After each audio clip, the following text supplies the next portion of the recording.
రేపు 4వ తారీఖు కౌంటింగ్కి అందరూ సమాయత్తం అవ్వాల్సిన అవసరం ఎంతైనా ఉంది. రాబోయే పరిస్థితుల్లో 4వ తారీఖున మనం విజయకేతనం ఎగరేస్తున్నాం. వల్లభనేని వంశీమోహన్ గారు గెలుస్తున్నారు. అలాగే జగన్మోహన్ రెడ్డి గారు సీఎంగా ప్రమాణ స్వీకారం చేస్తున్నారు.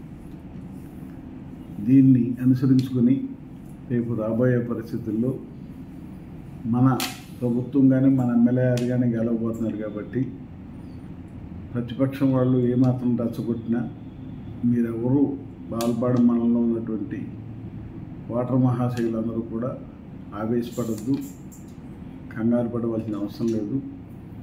ప్రతిపక్షాలు రెచ్చగొడతా ఉంటే మీరు రెచ్చిపోవాల్సిన అవసరం లేదు.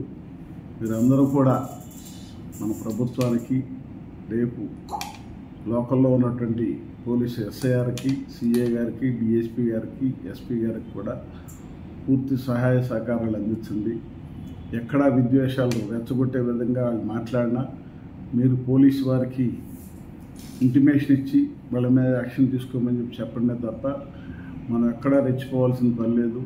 కాబట్టి మీరందరూ కూడా మీ విజ్ఞప్తి ఏంటంటే వైఎస్ఆర్ కాంగ్రెస్ పార్టీ అభిమానులకు కానీ, వంశీ గారి అభిమానులకు కానీ నేను చెప్పేది ఏంటంటే మనం ఎక్కడా కూడా రెచ్చగొట్టే ధోరణిలో మాట్లాడొద్దని, పోలీసు వారికి సహకరించాలని, తప్పకుండా మనందరం కూడా విజయోత్సాహం చేసుకోవాల్సిన టైం ఉంది 4వ తారీఖు తర్వాత.